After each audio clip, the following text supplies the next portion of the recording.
Date है आज 11 जून 2022। ये सब टॉपिक कंप्लीट करेंगे इस क्लास में। फर्स्ट टॉपिक है IAEA। ये प्रीलिम्स और जीएस पेपर 2 के लिए इंपॉर्टेंट टॉपिक है। कई बार यूपीएससी ने प्रीलिम में 3 से 4 बार IEA से क्वेश्चन पूछा है। इंटरनेशनल एटॉमिक एनर्जी एजेंसी इसकी फुल फॉर्म है। रिसेंटली न्यूज में इसलिए है क्योंकि IEA ने एक रिजोल्यूशन पास किया है। ये काम क्या करती है IAEA? ये वॉच डॉग की तरह काम करती है, यानी कि देखभाली करती है कि कोई यूरेनियम का गलत तरीके से यूज़ तो नहीं कर रहा है। यूरेनियम आप जानते हो, यूरेनियम से न्यूक्लियर एनर्जी बनाई जाती है, नाभिकीय ऊर्जा यानी कि बिजली बनाई जाती है न्यूक्लियर रिएक्टर में यूज करके यूरेनियम को। लेकिन यूरेनियम को अगर कुछ परसेंट से लगभग 20% से ज़्यादा अगर इसका इनरिचमेंट किया जाए, यानी कि इनरिचमेंट का मतलब समझ लो एक तरह से इसको रिफाइन किया जाए, और रिफाइन किया जाता है इसे प्रोसेस से। इस तरह की बोतल टाइप होती हैं लैब में, कुप्पी टाइप, उसे यूरेनियम को डाल के स्पिन करते हैं, यानी कि रोटेट करते हैं और इसको रिफाइन करते हैं। अगर 20% से ज़्यादा इसको इनरिच कर लिया गया तो ये मिलिट्री पर्पज़ के लिए यूज हो सकता है, न्यूक्लियर बॉम्ब वगैरह बनाने के लिए। तो इसलिए यूरेनियम का कोई भी कुछ लिमिटेड परसेंट से ज़्यादा यूज ना करे न्यूक्लियर बॉम्ब वगैरह बनाने के लिए। इसके लिए IEA इंस्पेक्शन करती रहती है ऐसे प्लांट को सभी देशों में। इंडिया में भी करती है और बहुत सारे देशों में करती है, ईरान में भी करती है। और ये जैसे कोई बाहर से यूरेनियम इंपोर्ट कर रहा है, जैसे हमारे इंडिया में यूरेनियम बाहर से इंपोर्ट किया जाता है, जैसे ऑस्ट्रेलिया से और जैसे मिडल ईस्ट की कंट्री है वहाँ से। तो बाहर से जो इंपोर्ट किया जाता है और जो बाहर से इंपोर्ट किया हुआ यूरेनियम अगर किसी न्यूक्लियर पावर प्लांट में यूज होगा तो वहाँ पे ये इंस्पेक्शन करती है मेनली। डोमेस्टिक यूरेनियम आप यूज कर रहे हो उसको ये मेनली उस पर इसका ध्यान नहीं रहता है, जो बाहर से इंपोर्ट किया जाता है उस पर ध्यान रहता है। तो IEA वाच डॉग की तरह काम करती है। इसलिए ईरान के भी कुछ न्यूक्लियर रिएक्टर पावर प्लांट थे जिनका इंस्पेक्शन इसे करना था, लेकिन ईरान को क्रिटिसाइज करने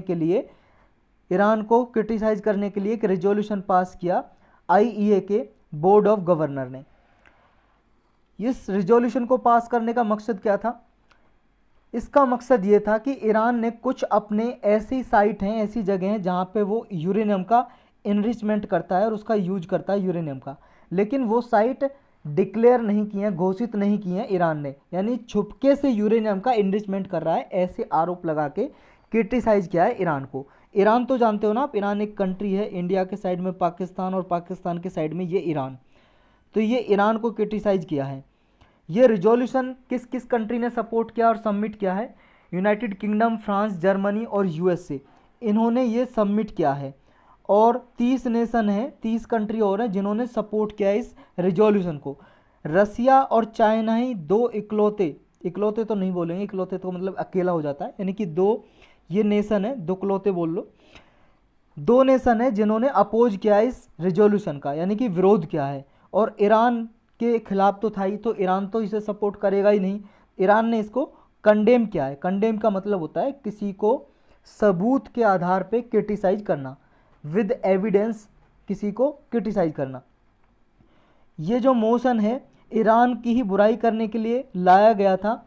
जब से ईरान ने फर्स्ट टाइम 2020 से ये न्यूक्लियर एम्बिशन दिखाया है, उसके बाद से पहला ये मोशन लाया गया है, रिजोल्यूशन लाया गया है ईरान के खिलाफ।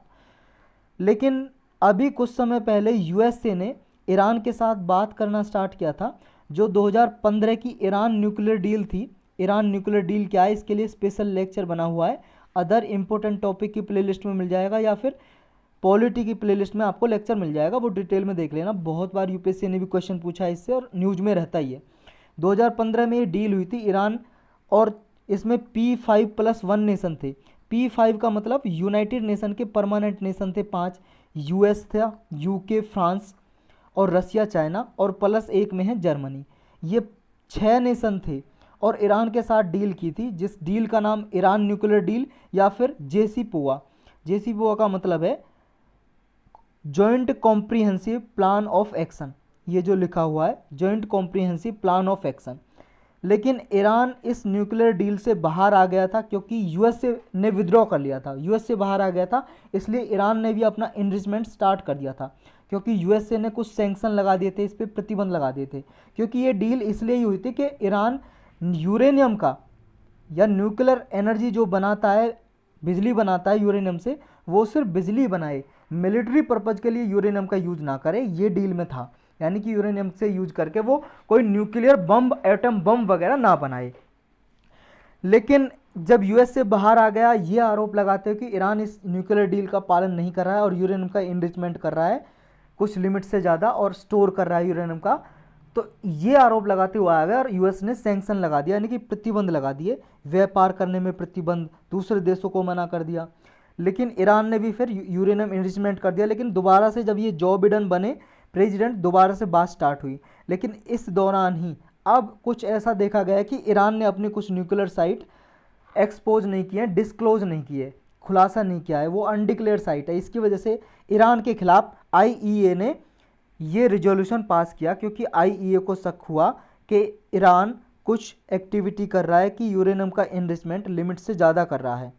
तो ये आईईए, इसके बारे में भी अदर इम्पोर्टेंट टॉपिक की प्लेलिस्ट जो बनी हुई है उसमें जाकर देख सकते हो लेक्चर, या फिर पॉलिटी की प्लेलिस्ट में मिल जाएगा आपको, किसी एक प्लेलिस्ट में होगा। बहुत इंपॉर्टेंट है, इसके बारे में 3 से 4 बार क्वेश्चन पूछा है यूपीएससी ने प्रीलिम में। 2017, 18, 19 लगभग लगातार क्वेश्चन पूछा था इससे। इंटरनेशनल एटॉमिक एनर्जी एजेंसी, ये पीस फॉर एटम या एटम फॉर पीस ऑर्गेनाइजेशन के नाम से भी जानी जाती है। ये इंटरनेशनल ऑर्गेनाइजेशन है जो न्यूक्लियर एनर्जी का पीसफुल यूज के लिए प्रमोट करने के लिए काम करती है। यानी कि जो न्यूक्लियर एनर्जी बनाई जाती है, नाभिकीय ऊर्जा, उसका शांति रूप के तरह शांतिपूर्वक यूज हो, प्रयोग हो, इस बारे में ये बढ़ावा देती है कि कोई न्यूक्लियर एनर्जी का बॉम्ब बनाने के लिए यूज ना करे, ये सुनिश्चित करती है आईएईए। कब बनाई गई थी ये? 29 जुलाई 1957 को इसको बनाया गया था एक इंटरनेशनल ट्रीटी के थ्रू। ये देखो, आईईए कोई यूनाइटेड नेशन की स्पेशलाइज एजेंसी नहीं है। यूनाइटेड नेशन की स्पेशलाइज एजेंसी जैसे होती हैं, जैसे यूनेप है, यूनेस्को है, ऐसे स्पेशलाइज एजेंसी नहीं है आईईए यूएन की, यूनाइटेड नेशन की। लेकिन फिर भी ये रिपोर्ट करती है यूनाइटेड नेशन के ऑर्गन को, 2 ऑर्गन को, एक यूनाइटेड नेशन जनरल असेंबली को और एक यूनाइटेड नेशन सिक्योरिटी काउंसिल को रिपोर्ट करती है। जो भी ये रिपोर्ट तैयार करती है वर्ल्ड लेवल पे, क्योंकि ये खुद की ट्रीटी से, खुद की संधि हुई थी, एक इंटरनेशनल ट्रीटी उसके थ्रू बनी थी। और इसका हेडक्वार्टर कहाँ पे? वियना, ऑस्ट्रिया में। ऑस्ट्रिया एक यूरोप में देश है, उसकी कैपिटल राजधानी वियना, वहाँ पे हेडक्वार्टर है। क्या इंडिया इसका मेंबर है? हाँ, इंडिया भी इसका मेंबर है। और एक बात याद रखनी है, एक ये IAEA है, एक है संस्था IEA, इसका इंडिया मेंबर नहीं है। IAEA का मेंबर है लेकिन इसका नहीं है, IEA का। इंटरनेशनल एनर्जी एजेंसी है ये, ऐसे कुछ इसकी फुल फॉर्म है। नेक्स्ट टॉपिक है वाले डो जावरी। ये एक प्लेस है, जगह है, फॉरेस्ट है। अभी रिसेंटली न्यूज में इसलिए 2 आदमी खो गए भाई साहब इस फॉरेस्ट में। एक ब्रिटिश जर्नलिस्ट थे डॉम फिलिप्स और एक ब्राजीलियन एक्सपर्ट थे ब्रूनो ओरोजो पेरेरा। इनके नाम याद करने की कुछ ज़रूरत नहीं है। ये प्लेस कहाँ पे, बस इतना याद रखना आपको, अमेजन रेन फॉरेस्ट में। और अमेजन कहाँ पे है? ये अमेजन है साउथ अमेरिका में, ब्राज़ील में, अमेजन फॉरेस्ट इस वाले एरिया में। तो इस वाले एरिया में ये जो जगह है, ये जगह है पेरू से जो बॉर्डर लग रहा है, ये वाला पार्ट, ये वेस्टर्न वाला पार्ट है ब्राज़ील का, यहाँ पे है इस फॉरेस्ट के अंदर, अमेजन फॉरेस्ट के अंदर। क्योंकि यहाँ पे एक जावेरी रिवर भी बहती है और ये पेरू जो कंट्री है इससे बॉर्डर लगाता है, ये पेरू कंट्री से, और जावेरी रिवर बहती है, जावेरी या जावरी, इसलिए इसका नाम है वाले दो या वाले डो जावरी। 85,000 स्क्वायर किलोमीटर एरिया में फैला हुआ है और ग्रेटेस्ट कंसंट्रेशन है यहाँ पे आइसोलेटेड ग्रुप की अमेजन फॉरेस्ट में, जो पूरे वर्ल्ड में ज़्यादा है, क्योंकि अमेजन फॉरेस्ट पूरे वर्ल्ड में बायोडाइवर्सिटी के लिए जाना जाता है। सबसे रिचेस्ट बायोडाइवर्सिटी कहाँ की है? अमेजन रेन फॉरेस्ट की है, जो ब्राज़ील में है और आसपास के नेशन में भी थोड़ा फैला हुआ है। और ये वाले डो जावरी ये प्लेस है, गोल्ड रिजर्व के लिए जाना जाता है, रिच गोल्ड रिसोर्सेज, यहाँ पे सोना पाया जाता है। नेक्स्ट टॉपिक है हाइपोगोनाडिज्म। ये प्रीलिम्स के लिए इंपॉर्टेंट है सिर्फ। ये समझ लो कि एक कंडीशन है, डिसीज समझ लो, बीमारी समझ लो। किस वजह से होती है बीमारी? ये पुरुषों में होती है, केवल पुरुषों में, महिलाओं में नहीं होती। पुरुषों में क्यों होती है? क्योंकि मेल में जो मेल का सेक्स हार्मोन होता है टेस्टोस्टेरोन, टेस्टोस्टेरोन की डेफिशिएंसी हो जाती है, कमी हो जाती है। और जो ये सेक्स हार्मोन है ना मेल का टेस्टोस्टेरोन, इसकी वजह से ही जो कैरेक्टरिस्टिक होते हैं मेल में, पुरुष में, लड़के में, वो इसी की वजह से होते हैं। जैसे दाढ़ी आना, पूरी बॉडी पे बाल आना, ये टेस्टोस्टेरोन की वजह से होता है। तो इसकी डेफिशिएंसी हो जाती है, जिसकी वजह से ये हाइपोगोनेडिज्म की कंडीशन हो जाती है उसकी बॉडी में। इसकी वजह से जब इसकी कमी हो जाती है टेस्टोस्टेरोन की, तो उसकी बॉडी में वीकनेस आ जाती है, हड्डियां कमज़ोर हो जाती हैं, मसल्स कमज़ोर हो जाती हैं उसकी, और उसकी क्वालिटी ऑफ लाइफ रिड्यूस हो जाती है। एजिंग का रिस्क फैक्टर हो जाता है। जैसे अगर टेस्टोस्टेरोन, जैसे एज बढ़ती है आदमी की, तो ये टेस्टोस्टेरोन घट जाता है बॉडी से, इसलिए आदमी बूढ़ा लगता है, बुजुर्ग लगता है। लेकिन इसकी कमी अगर मान लो 15-20 साल में, 25 साल में कमी हो जाए, तो आदमी की एज बढ़ने लगती है, यानी कि वो एज से ज़्यादा बड़ा लगता है। और इसकी वजह से ओबेसिटी, मोटापा का शिकार हो जाता है, डायबिटीज़ का शिकार हो जाता है। इसके ठीक करने के लिए, हाइपोगोनेडिज्म को ठीक करने के लिए एक थेरेपी दी जाती है, टेस्टोस्टेरोन रिप्लेसमेंट थेरेपी। ये इसके इलाज के लिए थेरेपी की जाती है। नेक्स्ट टॉपिक है बायोटेक स्टार्टअप एक्सपो 2022। ये प्रीलिम्स और जीएस पेपर 2 और 3 के लिए इंपॉर्टेंट है। प्राइम मिनिस्टर नरेंद्र मोदी जी ने ये उद्घाटन किया बायोटेक स्टार्टअप एक्सपो 2022 का। ये देखो सिर्फ एक एग्जीबिशन है, एग्जीबिशन कराई गई कहाँ पे, दिल्ली में प्रगति मैदान पे, जहाँ पे ट्रेड फेयर लगता है, इंटरनेशनल ट्रेड फेयर हर साल। यहाँ पे बायोटेक प्रोडक्ट्स ई पोर्टल लॉन्च किया, एक साइट लॉन्च की बायो प्रोडक्ट के लिए, बायोटेक प्रोडक्ट के लिए। बायोटेक का मतलब क्या होता है? देखो, बायो का मतलब होता है लाइफ, जीवन, टेक का मतलब टेक्नोलॉजी, यानी कि टेक्नोलॉजी का यूज और जीवन, लाइफ का यूज करके ऐसी टेक्नोलॉजी डेवलप की जाए, कोई प्रोडक्ट डेवलप किया जाए, वो ही है बायोटेक। बायोलॉजी टेक्नोलॉजी का यूज करके, बायोलॉजिकल साइंस का यूज करके, या फिर इंजीनियरिंग साइंस का यूज करके, ऑर्गेनिज्म के साथ, ऑर्गेनिज्म कोई भी ऑर्गेनिज्म हो सकता है, बैक्टीरिया, वायरस, फंगस, पैरासाइट, कुछ भी, तो इनका यूज करके नया कोई प्रोडक्ट या मेडिसिन या कुछ भी बनाया जाए, वो है बायोटेक। उस प्रोसेस को बोलते हैं बायोटेक, इस टेक्नोलॉजी को। जैसे मान लो यीस्ट, खमीर जो होता है, खमीर हिंदी में बोलते हैं, यीस्ट का यूज करके ब्रेड बनाया जाता है, जिसके आप ब्रेड पकोड़े खाते हो, ब्रेड पकोड़े बनते हैं ब्रेड के, या फिर ब्रेड आप चाय या दूध के साथ खाते हो, वही वाला ब्रेड यीस्ट का यूज करके बनाया जाता है। यानी कि सेल ऑर्गेनिज्म का यूज करके, टेक्नोलॉजी का यूज करके बनाया गया है ये प्रोडक्ट। तो ये किस प्रोसेस के जरिए बनाया है? बायोटेक के जरिए। ये प्रोसेस हो गया बायोटेक, और ये जो प्रोडक्ट बना है इसको बोलेंगे बायोटेक प्रोडक्ट, ये उत्पाद जो बना है। तो इसके ओकेजन पे जो ये एक्सपो हुआ था, यानी कि जो ये मीटिंग हुई थी, एग्जीबिशन हुआ था, इसमें प्राइम मिनिस्टर ने कहा कि इंडिया की जो बायो इकोनॉमी है वो लगभग पिछले 8 सालों में 8 गुना बढ़ गई है, 8 टाइम्स। $10 बिलियन से लेके $80 बिलियन तक इंक्रीज हो गई है पिछले 8 सालों में। और इंडिया को एफर्ट करना है और भी ज़्यादा कि बायोटेक ग्लोबल इकोसिस्टम में टॉप 10 कंट्री में लेके आए इंडिया को, और ज़्यादा दूर नहीं है कि जब इंडिया टॉप 10 कंट्री में आए। और प्राइम मिनिस्टर ने बिराक के भी कंट्रीब्यूशन के तारीफ की है। बिराक क्या है? Biotechnology industry research assistance council, department of biotechnology के द्वारा ये बनाया गया था, ये बिराक एक सेंटर काउंसिल, और ये बायोटेक रिसर्च वगैरह को प्रमोट करता है। और ये नॉन प्रॉफिट ऑर्गेनाइजेशन है, यानी कि गैर लाभकारी संस्था है बायोटेक, ये BIRAC biotechnology industry research assistance council. Prime minister ने यहाँ पे कहा कि जो इंडिया की बायोटेक जो इंडस्ट्री है, जो इंक्रीज कर रही है डे बाय डे, किस वजह से कर रही है? इसके 5 बिग रीजन बताए। 5 रीजन है जिसकी वजह से बायोटेक्नोलॉजी ज़्यादा से ज़्यादा डेवलप हो रही है इंडिया में। पहला है diverse population and diverse climatic zone, यानी कि पॉपुलेशन में जो हमारे जनसंख्या उसमें विविधता, और हमारी क्लाइमेटिक जोन है वो भी अलग अलग हैं। जैसे इंडिया है, इंडिया का जो ये वाला रीजन है ये इक्वेटोरियल रीजन के पास है थोड़ा, लेकिन आता है कौन से रीजन में? ट्रॉपिकल्स रीजन में आता है, और ये सब ट्रॉपिकल रीजन में आता है। इधर थोड़ा टेम्परेट टाइप का भी क्लाइमेट मिल जाता है, पहाड़ों पे कॉनिफेरस टाइप का क्लाइमेट मिल जाता है। तो इस वजह से, डाइवर्स क्लाइमेट की वजह से बायोटेक जो इंडस्ट्रीज है वो प्रमोट हुई है। दूसरा कारण है इंडिया के टैलेंटेड ह्यूमन कैपिटल, इंडिया में टैलेंटेड ह्यूमन कैपिटल है, लोग हैं टैलेंटेड। तीसरा है ईज ऑफ डूइंग बिजनेस के लिए इंडिया एफर्ट कर रहा है, इसकी वजह से बायोटेक कंपनियां यहाँ पे आ रही हैं और रिसर्च कर रही हैं इंडिया में। फोर्थ कारण है बायो प्रोडक्ट की जो डिमांड है वो इंक्रीज हो रही है इंडिया में।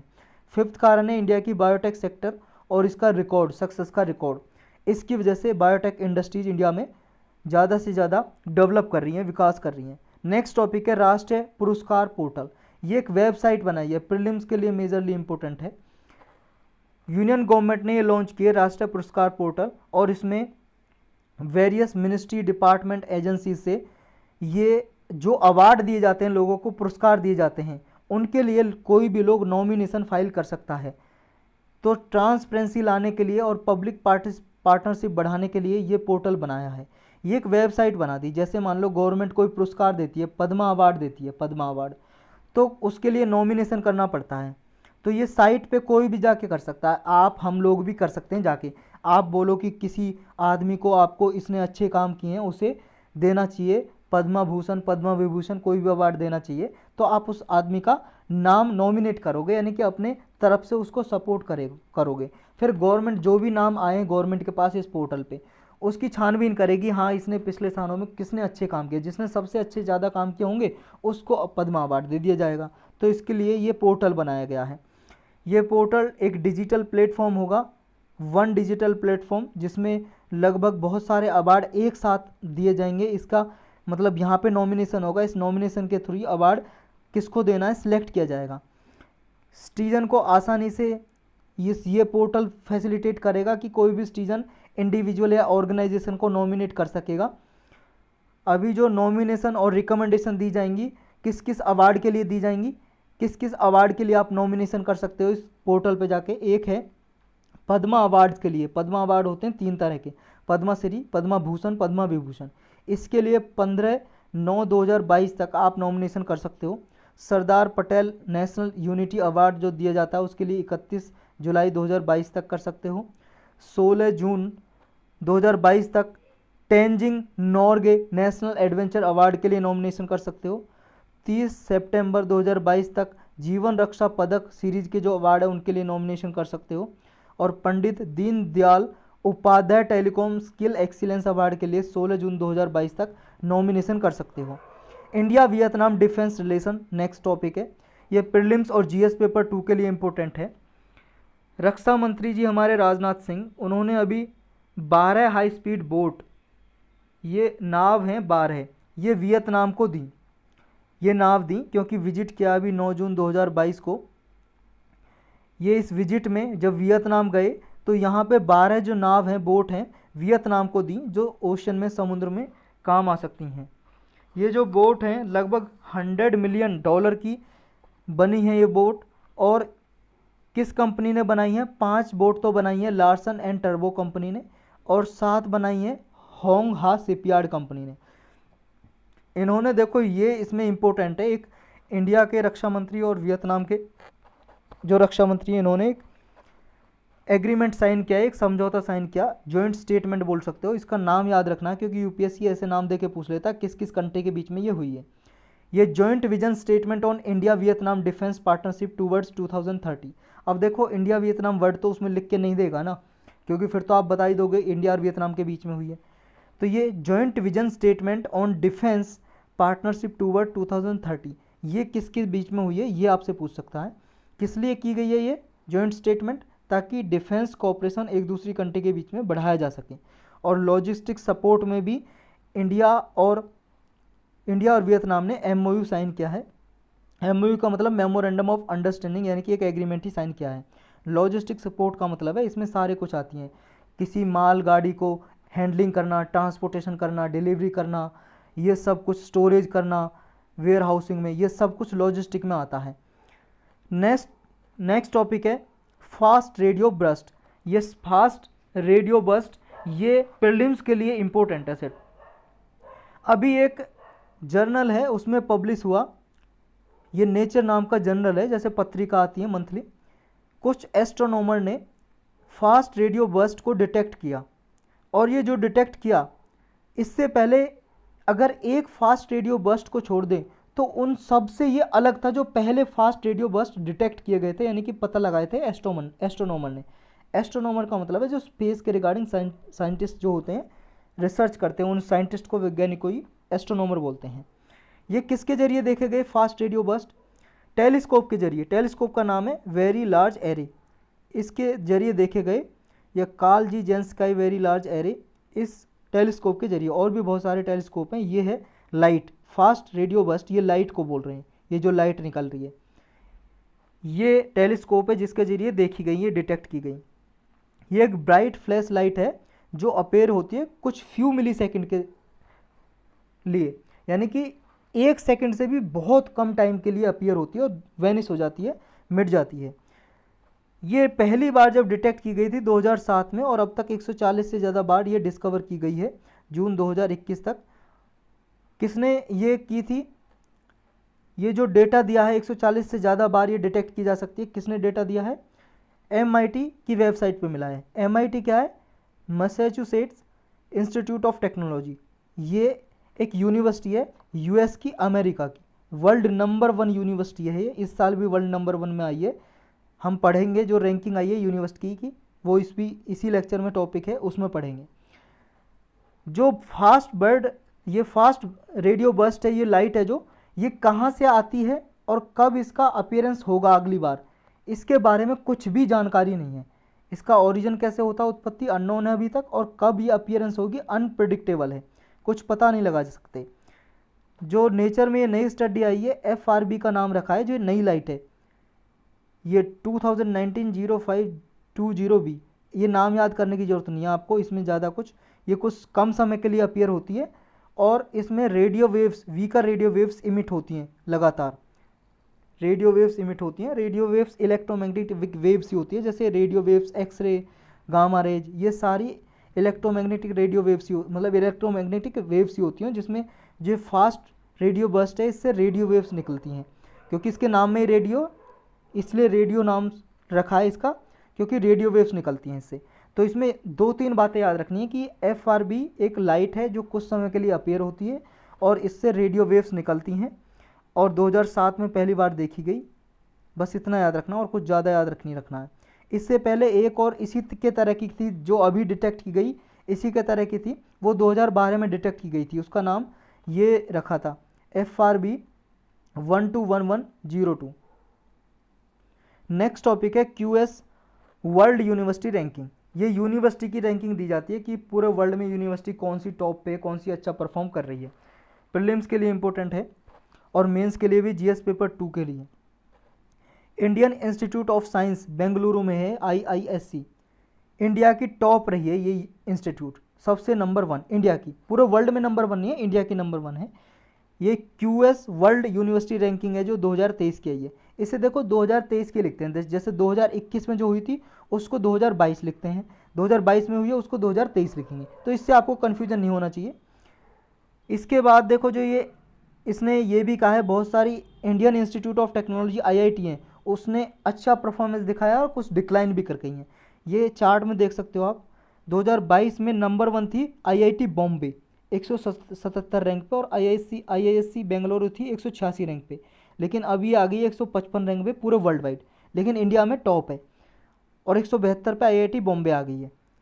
लेटेस्ट एडिशन में ये 12 जो IIT हैं या इंस्टीट्यूट है, इंडियन यूनिवर्सिटी हैं, उन्होंने इम्प्रूवमेंट दिखाया है। 12 बिल्कुल स्टेबल रही हैं, जैसा पहले थी पिछले साल ऐसा ही अब की साल हैं, और 10 डिक्लाइन कर गई हैं, और 7 न्यू एंटिटी हैं जो टॉप इस रैंकिंग में आई है। IISc 155 रैंक पे रहा है, और साइटेशन पर फैकल्टी एक ये क्राइटेरिया है, क्योंकि इसमें ना बहुत सारे 40 से ज़्यादा क्राइटेरिया होते हैं और भी 100 से ज़्यादा क्राइटेरिया होते हैं लगभग, जिनके बेस पे ये रैंकिंग दी जाती है।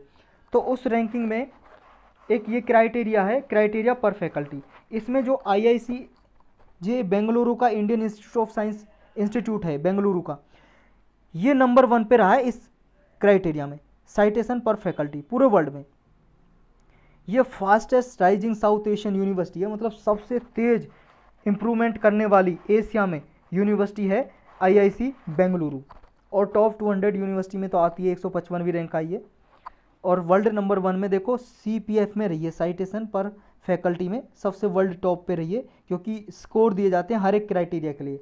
तो इस क्राइटेरिया में IIC बेंगलुरु को 100 में से 100 स्कोर मिला है। IIT बॉम्बे सेकंड पे रहा है, पिछली बार फर्स्ट पे रही थी, और थर्ड बेस्ट पे रहा है IIT दिल्ली, IIT मद्रास और IIT कानपुर चौथे और पाँचवें नंबर पर रही है इंडिया में। इंडिया की बात कर रहे हैं। 701 से 750 और कुछ, ये जो पहले इतनी रैंकिंग में आती थी यूनिवर्सिटी, प्राइवेट यूनिवर्सिटी थी एक, पी जिंदल ग्लोबल यूनिवर्सिटी, ये प्राइवेट यूनिवर्सिटी है। ये अब 651 से 700 की रैंकिंग के बीच में आ गई है। इसके बाद जो प्राइवेट यूनिवर्सिटी है सेकंड नंबर पे हमारे इंडिया में, वो Manipal academy of higher education है। फिर अमेठी यूनिवर्सिटी है, ये तीसरे नंबर पे प्राइवेट यूनिवर्सिटी की बात कर रहे हैं हम। QS वर्ल्ड रैंकिंग है जो ये QS वर्ल्ड यूनिवर्सिटी रैंकिंग, ये एनुअल पब्लिकेशन है, हर साल पब्लिश की जाती है, और ग्लोबली इसमें यूनिवर्सिटीज़ को आइडेंटिफाई किया जाता है। और 6 पैरामीटर है मेजरली, 6 पैरामीटर जिसके आधार पे वेटेज दी जाती है कि किस यूनिवर्सिटी ने अच्छा किया है। पहला क्राइटेरिया है यानी कि पैरामीटर है एकेडमिक रेपुटेशन, इसको 40% वेटेज दी गई है। एम्प्लॉयर रेपुटेशन कितनी है किसी इंस्टीट्यूट की। फैकल्टी स्टूडेंट रेशो क्या है, मतलब एक टीचर कितने बच्चों को पढ़ाता है, 20% इसको दी गई है। साइटेशन पर फैकल्टी को 20% दी गई है। ये कितने को कितने ये वेटेज दी गई है ये आपको याद करने की जरूरत नहीं है, बस इतना याद रखो। एकेडमिक रेपुटेशन को इसमें ज़्यादा क्राइटेरिया, मतलब ज़्यादा इसको वेटेज दी गई है इस पैरामीटर में। और 6 पैरामीटर हैं, कौन कौन से ये नाम याद रख लो। 5वां है international faculty ratio, international student ratio 6वां है। टॉप रैंकिंग कौन किसकी है ये पूरे वर्ल्ड में, ये Massachusetts institute of technology USA की, अमेरिका की। ये 11वीं बार लगातार कंजिक्यूटिवली 11वीं बार नंबर 1 पे आई है यूनिवर्सिटी USA की, अमेरिका की। दूसरे नंबर पर ये इंग्लैंड की यूनिवर्सिटी है, यूनिवर्सिटी ऑफ कैम्ब्रिज, ये इंग्लैंड की है, ये दूसरे पे। तीसरे पे आई है स्टैनफोर्ड यूनिवर्सिटी, ये अमेरिका की है, कैलिफोर्निया में है। कैलिफोर्निया एक स्टेट है अमेरिका का, वहाँ पे है ये। नेक्स्ट टॉपिक है ग्लोबल सस्टेनेबल डेवलपमेंट रिपोर्ट 2022। ये रिपोर्ट कौन जारी करता है और किस लिए करता है, इंडिया की क्या रैंकिंग है, 2-3 बातें याद रखनी है। प्रीलिम्स और GS पेपर 2 के लिए मेजरली इंपॉर्टेंट है, और 3 के लिए भी बहुत ज़्यादा इंपॉर्टेंट टॉपिक है। आप मेंस के आंसर में सस्टेनेबल डेवलपमेंट गोल से क्वेश्चन आता है तो उसमें लिख सकते हो इंडिया के बारे में कि इसने रिपोर्ट में क्या दिया है। इंडिया की रैंकिंग कितनी आई है, 163 नेशन की रैंकिंग दी है, उसमें से 121वीं रैंकिंग आई है। 117 थी 2020 में, 120 थी 2021 में, यानी कि रैंकिंग बढ़ती जा रही है। यानी कि रैंकिंग बढ़ने का मतलब इंडिया की परफॉर्मेंस खराब हो रही है, क्योंकि टॉप 1 रैंक होता है मतलब सबसे नंबर 1 अच्छा स्कोर किया है, लेकिन इंडिया की रैंकिंग घटी है लगातार, ये याद रखना है। 2020 में 117, 2021 में 120 और 2022 में 121 आई है 163 नेशन में से। फरवरी 2022 में प्राइम मिनिस्टर ने एक वर्ल्ड सस्टेनेबल डेवलपमेंट समिट हुआ था, एक मीटिंग हुई थी, जो कराता है हमारे इंडिया के इंस्टीट्यूट है ये, the energy and resources institute, ये कराता है ये वर्ल्ड सस्टेनेबल डेवलपमेंट समिट। इसमें भी प्राइम मिनिस्टर ने स्पीच दी थी, अपनी एड्रेस किया था सस्टेनेबल डेवलपमेंट गोल के बारे में। सस्टेनेबल डेवलपमेंट गोल तो जानते हो आप क्या हैं, ये 2015 में यूनाइटेड नेशन ने अडॉप्ट किए थे। ऐसे 17 गोल हैं, और 17 गोल हैं, जैसे पहला, दूसरा, तीसरा, इनके पार्ट है। 1 का पार्ट है, जैसे 1.1, 1.2, 1.3, ऐसे 2 के 2.1, 2.2, 2.3, ऐसे टोटल हैं 169 टारगेट, उनको नाम दिया जाता है टारगेट का। 169 टारगेट टोटल हैं, और गोल कितने, 17 गोल के ही ये पार्ट है 169 टारगेट। ये 2030 तक अचीव करने हैं सारे कंट्रीज़ को जो यूनाइटेड नेशन के मेंबर हैं, 2015 से 2030 तक अचीव करने हैं। तो ये सस्टेनेबल गोल हैं जो जैसे है पॉवर्टी को रिड्यूस करना, एजुकेशन सब में फैलाना, हेल्थी लाइफस्टाइल, सैनिटेशन की फैसिलिटी वगैरह, ऐसे गोल हैं 17। तो ये सस्टेनेबल डेवलपमेंट गोल के अचीव करने के रिगार्डिंग कौन सी कंट्री ने अच्छे परफॉर्मेंस दिए हैं, अच्छे नियम कानून अपनाए हैं, अच्छे मेजर्स लिए हैं, इसकी असेसमेंट करती है, मूल्यांकन करती है ये रिपोर्ट। कौन पब्लिश करता है इस रिपोर्ट को, ये ऑर्गेनाइजेशन है, इस ऑर्गेनाइजेशन का नाम पता होना चाहिए आपको, सस्टेनेबल डेवलपमेंट सॉल्यूशन नेटवर्क, ये करता है। 2012 में ये बनाई गई थी ऑर्गेनाइजेशन, और किस लिए, जो सस्टेनेबल डेवलपमेंट गोल हैं उन्हीं को इम्प्लीमेंट करने के लिए, और जो भी कोई प्रॉब्लम आती है, परेशान आती है सस्टेनेबल डेवलपमेंट गोल को अचीव करने में, हासिल करने में, उन परेशानियों को मिटा के प्रैक्टिकल सॉल्यूशन देना, टेक्निकल एक्सपर्टीज या साइंटिफिक एक्सपर्टीज़ को मोबिलाइज करके, ये इसका काम है। ये जो SDSN है, सस्टेनेबल डेवलपमेंट सॉल्यूशन नेटवर्क, ये ऑर्गेनाइजेशन, ये नेशनल लेवल पे और इंटरनेशनल लेवल पे सस्टेनेबल डेवलपमेंट गोल को इम्प्लीमेंट करने में सपोर्ट करती है। 2022 की जो इंडेक्स है इसमें सबसे नंबर 1 पे रहा है फिनलैंड, मतलब इस फिनलैंड ने नंबर 1 पे अच्छे स्टेप उठाए हैं सस्टेनेबल डेवलपमेंट गोल को हासिल करने के लिए। सेकंड नंबर पे है नॉर्डिक कंट्रीज़ हैं, डेनमार्क, स्वीडन, नॉर्वे, थर्ड और फोर्थ नंबर पे। ये कहाँ पे कंट्री आपको पता होना चाहिए, ये फिनलैंड है, ये नॉर्वे है, स्वीडन है, इधर डेनमार्क है, ये वाला डेनमार्क है जिसको ग्रीनलैंड भी बोलते हैं। नेक्स्ट टॉपिक है बायोडाइवर्सिटी पार्क इन सुरुमलाई हिल्स। ये प्रीलिम्स के लिए इंपॉर्टेंट है, ये कहाँ पे है और बायोडाइवर्सिटी पार्क क्या होते हैं, मेंस के लिए इंपॉर्टेंट है, जीएस पेपर 3 के लिए। सुरुमलाई हिल्स, देखो जिस भी वर्ड के पीछे ये मलाई आ जाए ना, मलाई, ये मलाई तमिल भाषा में पहाड़ को बोलते हैं, हिल्स को बोलते हैं, तो समझ लेना जहाँ पे मलाई है वो तमिलनाडु में है। तो ये तमिलनाडु में है, तमिलनाडु की डिंडीगुल डिस्ट्रिक्ट है जो, वहाँ पे सुरुमलाई हिल्स है पहाड़ी, वहाँ पे बायोडाइवर्सिटी पार्क बना रही है तमिलनाडु की गवर्नमेंट। किस लिए, ताकि वहाँ पे सेंसिटिव एरिया को बचाया जा सके और सस्टेनेबल मैनेजमेंट किया जा सके और लोगों को इसके बारे में अवेयर कराया जा सके, जागरूक कराया जा सके बायोडाइवर्सिटी के बारे में। बायोडाइवर्सिटी आप जानते हो क्या होता है, वैरायटी ऑफ लाइफ, एक एरिया में वैरायटी ऑफ लाइफ है, प्लांट, ट्री, एनिमल, पक्षी, कुछ भी हैं, सब ये बायोडाइवर्सिटी में आते हैं। तो बायोडाइवर्सिटी पार्क क्या होता है, पार्क का मतलब पार्क की एक ये एरिया बना दे बायोडाइवर्सिटी पार्क, और यहाँ पे जो भी यहाँ के मूल निवासी हैं, नेटिव प्लांट या एनिमल स्पीसीज हैं, उनको यहाँ पे रखना है ताकि वो यहाँ पे दोबारा से इस रीजन को क्रिएट करें और यहीं पे रहें और इसकी इकोलॉजिकल कंडीशन इंक्रीज हो। तो इसी ऐसे एरिया लैंडस्केप को बोलते हैं, लैंडस्केप को बायोडाइवर्सिटी पार्क। अंडरलाइंग प्रिंसिपल इसका यही होता है कि सेल्फ सस्टेनिंग इकोसिस्टम बनाना है, कि ये जो है एरिया फोना और फ्लोरा, जो नेटिव फोना और फ्लोरा की वजह से खुद ही ये अच्छा बना रहे, यहाँ पे इकोलॉजिकल कंडीशन ख़राब ना हो, ये इसका प्रिंसिपल अंडरलाइंग है, यानी कि मुख्य रूप जो जिस वजह से इसको बनाया जाता है। और क्या क्या इसके ऑब्जेक्टिव हैं, टारगेट होते हैं बायोडाइवर्सिटी पार्क बनाने के। पहला तो यह लोगों को फॉरेस्ट के बारे में अवेयर करना होता है, जागरूक, कि फॉरेस्ट की इंपॉर्टेंस क्या है हमारे जीवन में, जंगलों की क्या इंपॉर्टेंस है। पब्लिक को अवेयर कराना, स्टूडेंट कम्युनिटी को अवेयर कराना बायोलॉजिकल डाइवर्सिटी के बारे में और उसकी क्या सिग्निफिकेंस है, क्या इंपॉर्टेंस है। प्लांट डाइवर्सिटी क्रिएट करनी होती है यहाँ पे एंडेंजर्ड या थ्रेटन्ड स्पीसीज़ की, जो ह्यूमन एग्जिस्टेंस के लिए बहुत ज़रूरी है। यानी कि देखो प्लांट लगाएंगे तो ग्रीन हाउस गैस इमिशन का कम करता है, सोख लेता है, एब्जॉर्ब कर लेता है, CO2 को ये सोख लेते हैं। इन्वायरमेंट में ग्रीन हाउस गैस का इमिशन कम हो जाएगा, मतलब इमिशन जो हो रखा है उसको एब्जॉर्ब कर लेंगे तो ग्रीन हाउस गैस का लेवल है कम हो जाएगा, जिसकी वजह से ग्लोबल वार्मिंग थोड़ी रिड्यूस हो जाएगी। तो बहुत सारे फ़ायदे होते हैं इससे।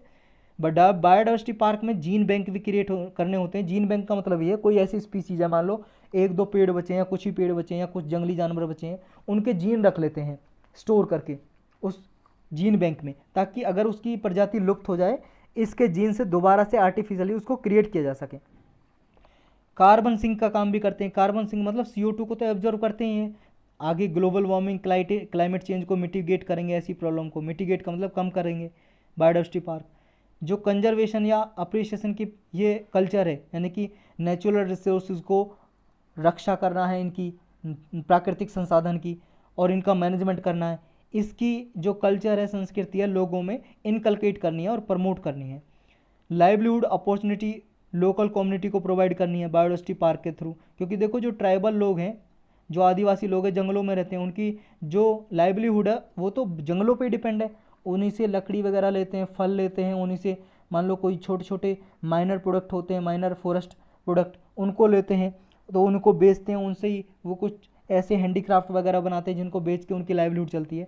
तो उनकी लाइवलीहुड अपॉर्चुनिटी भी क्रिएट करनी होती है बायोडाइवर्सिटी पार्क बना के। नेक्स्ट टॉपिक है वर्ल्ड इन्वेस्टमेंट रिपोर्ट। ये प्रीलिम्स के लिए इंपॉर्टेंट है और जीएस पेपर 3 के लिए। कौन जारी करता है और क्या बताते हैं इस रिपोर्ट में, 2 बातें याद रखनी है। अंगटाड इसको जारी करता है, रिलीज करता है। United nation conference on trade and development, United nation की स्पेशलाइज्ड एजेंसी है, इंटर गवर्नमेंटल ऑर्गेनाइजेशन है ये अंगटाड। वर्ल्ड इन्वेस्टमेंट रिपोर्ट इसने जारी की है। ये बताती है FDI के बारे में, यानी कि इन्वेस्टमेंट, कौन से देश में कितनी ज़्यादा इन्वेस्टमेंट आई है, किसमें कम आई है, यानी कि FDI फॉरेन डायरेक्ट इन्वेस्टमेंट। ये तो आप जानते हो, जैसे हमारा इंडिया से बाहर USA में इन्वेस्ट करे तो यहाँ पे जो इन्वेस्टमेंट है USA के लिए FDI हो जाएगी। अमेरिका से या ब्रिटेन से, चाइना से कोई यहाँ पे किसी कंपनी में इन्वेस्ट करे, निवेश करे, पैसा लगाए, नई कंपनी खोले या किसी कंपनी का शेयर खरीद ले 10% से ज़्यादा, तो वो FDI कहलाती है। 10% से ज़्यादा FDI, अगर 10% से कम शेयर खरीदती है किसी कंपनी का, इंडियन कंपनी का, बाहर की कंपनी आके यहाँ पे, तो वो FPI फॉरेन पोर्टफोलियो इन्वेस्टमेंट। बहुत बार हम इनके बारे में पढ़ चुके हैं। इस रिपोर्ट में ये बताया इंडिया की 7th रैंक आई है, यानी कि 7वें नंबर पे पूरे वर्ल्ड में ज़्यादा FDI किस में आई है, इंडिया में। लेकिन इंडिया की 30% डिक्लाइन हो गई है पहले से FDI, लेकिन फिर भी 7वें नंबर पे आया इंडिया। सबसे ज़्यादा FDI कहाँ पे आई है, अमेरिका में, US में। ये 367 बिलियन डॉलर FDI है ये USA में। उसके बाद आई है चाइना में 181 बिलियन डॉलर, फिर हांगकांग में 141 बिलियन डॉलर, थर्ड नंबर पे। टॉप 10 की जो इकोनॉमी है केवल इंडिया ही ऐसा है जिसमें इनफ्लोज डिक्लाइन हुए हैं, मतलब FDI 30% इंडिया में डिक्लाइन हुई है। बाकी टॉप 10 कंट्री हैं जिनमें FDI आई है उनमें इंक्रीज हुई है FDI। लेकिन जो इंडिया से बाहर FDI जाती है दूसरे देशों में, जैसे दूसरे देशों में इंडिया निवेश करेगा, इन्वेस्ट करेगा, तो उस देश के लिए वो FDI हो जाएगी। तो इंडिया ने इसमें इंप्रूवमेंट किया है, 43% इंक्रीज किया है 2021 में 15.5 बिलियन डॉलर तक। तो ये अंकटाड क्या है, इस ऑर्गेनाइजेशन के बारे में पढ़ लेते हैं। 1964 में इसको बनाया गया था।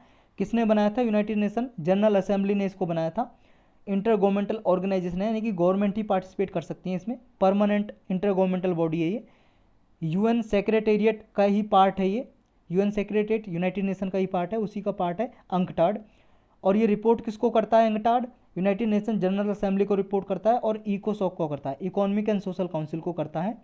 लेकिन इसकी अपनी मेंबरशिप भी होती है, यानी कि जो अलग अलग कंट्री हैं इस अंकटाड के भी मेंबर होते हैं। ये यूनाइटेड नेशन डेवलपमेंट ग्रुप है जो उसका भी पार्ट है। और इसके ऑब्जेक्टिव, टारगेट और लक्ष्य क्या होते हैं, रोल क्या है अंकटाड का? ये डेवलपिंग कंट्रीज़ को सपोर्ट करता है, ग्लोबल इकोनॉमी के बेनिफिट डेवलपिंग कंट्री को मिल सकें, और UN डिपार्टमेंट एजेंसी के साथ मिलके उनकी कंट्रीज़ में भी इन्वेस्टमेंट वगैरह आ सके, और सस्टेनेबल डेवलपमेंट गोल को हासिल करने में उसकी प्रोग्रेस क्या हुई है, ये भी इसके मेजर्स क्या क्या लिए हैं, इसकी प्रोग्रेस कितनी हुई है, किस कंट्री ने कितने अचीवमेंट किए हैं सस्टेनेबल डेवलपमेंट गोल को इम्प्लीमेंट करने के लिए, ये क्राइटेरिया भी ये मेज़र करता है। कुछ रिपोर्ट पब्लिश करता है, जैसे वर्ल्ड इन्वेस्टमेंट रिपोर्ट के बारे में तो हमने पढ़ ही लिया है, और भी कई सारी रिपोर्ट हैं इसकी, कई बार UPSC ने पूछा है। वर्ल्ड इन्वेस्टमेंट रिपोर्ट अंकटाड करता है, ट्रेड एंड डेवलपमेंट रिपोर्ट करता है एक जारी, टेक्नोलॉजी एंड इनोवेशन रिपोर्ट करता है, डिजिटल इकोनॉमी रिपोर्ट करता है। देखो डिजिटल इकोनॉमी ये बहुत ज़्यादा न्यूज़ में आजकल, तो इसके बारे में आपको पता होना चाहिए, क्योंकि ये इसके बारे में पूछा जा चुका है। वर्ल्ड इन्वेस्टमेंट रिपोर्ट के बारे में, ट्रेड एंड डेवलपमेंट रिपोर्ट के बारे में पूछा जा चुका है। तो ये दोनों बची हैं, ये याद होनी चाहिए आपको। डिजिटल इकोनॉमी रिपोर्ट ये कौन जारी करता है? अंकटाड करता है। तो वैसे सारी की सारी याद करना आप, मेजरली इसको मत भूलना, digital economy report. Next topic है इन्वायरमेंटल परफॉर्मेंस इंडेक्स। ये मोस्ट इंपॉर्टेंट टॉपिक है प्रीलिम और GS पेपर 3 के लिए। इस साल जो मेंस दे रहे हैं उनके लिए भी इंपॉर्टेंट है। इसका डेटा आप लिख लेना जरूर, क्योंकि इसमें इंडिया की जो रैंकिंग है बिल्कुल बॉटम पे आई है। पूरे वर्ल्ड में ये रिपोर्ट जो जारी किया जाता है, इन्वायरमेंट की परफॉर्मेंस क्या रही है, यानी कि पर्यावरण को सुरक्षित करने के लिए, ग्रीन हाउस गैस के इमिशन को रोकने के लिए, पॉल्यूशन वगैरह को रोकने के लिए किस कंट्री ने अच्छे स्टेप उठाए हैं, उस हिसाब से ये रैंकिंग देती है। और इसमें सबसे खराब, सबसे बॉटम नंबर पे कौन आया है? इंडिया। लेटेस्ट एडिशन 2022 का अभी रिलीज़ किया। कौन रिलीज़ करता है? एक तो ये याद रखना आपको, ये सेंटर हैं, कुछ यूनिवर्सिटी हैं। एक है Yale centre for environmental law and policy, दूसरा है centre for international earth science information network, earth institute, Columbia university. ये इसको जारी करते हैं, ये आपको पता होना चाहिए। जो इन्वायरमेंटल परफॉर्मेंस इंडेक्स है ये डेटा ड्रिवन समरी है, डेटा तैयार करता है ये पूरे वर्ल्ड लेवल पे सस्टेनेबिलिटी का। 180 कंट्री की रैंकिंग देता है या 40 परफॉर्मेंस इंडिकेटर के बेस पे, यानी कि climate change, environmental, public health, biodiversity, ऐसे 40 परफॉर्मेंस इंडिकेटर हैं जिनके आधार पे ये रैंकिंग तैयार करता है कि किस कंट्री ने किस एरिया में अच्छा परफॉर्मेंस किया है। यानी कि इन्वायरमेंटल परफॉर्मेंस में कौन देश पिछड़ा हुआ है, कौन लीडर है, इसको हाईलाइट करता है ये।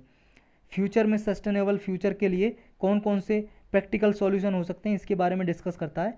इंडिया की परफॉर्मेंस और अदर कंट्री की क्या परफॉर्मेंस रही है। इंडिया सबसे बॉटम में 180 कंट्री की रैंकिंग दी है और 180 ही रैंकिंग आई है। तो ये रैंकिंग आपको याद होनी चाहिए, मोस्ट इंपॉर्टेंट है भाई साहब। बहुत ख़राब रैंकिंग दी है इंडिया की।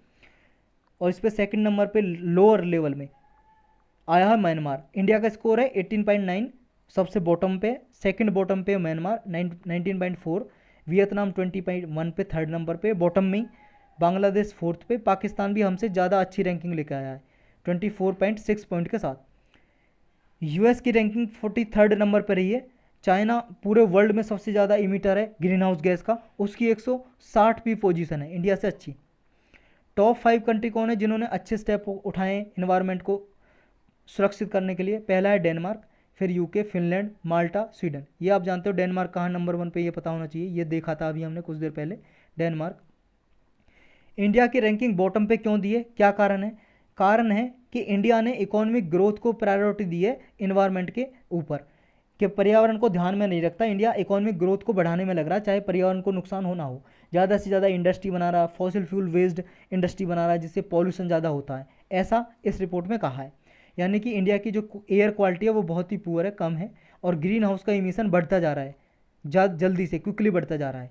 लेकिन इंडिया ने इस रिपोर्ट को रिजेक्ट किया है, अस्वीकार किया है, इसको स्वीकार नहीं किया, रिजेक्ट किया है। क्यों किया है रिजेक्ट, कारण बताएं। इंडिया ने कहा है कि ये जो रिपोर्ट है अनफाउंडेड अजम्पशन पे है, यानी कि बेतुके अजम्पशन पे है ये जो रिपोर्ट तैयार की है। जो मेथोडोलॉजी है इसमें देखो पर कैपिटा इमिशन को काउंट नहीं किया। अगर पर कैपिटा इमिशन की बात करें, यानी कि एक आदमी के वजह से कितना पॉल्यूशन होता है, इसको काउंट करें तो इंडिया का नंबर बहुत पीछे है।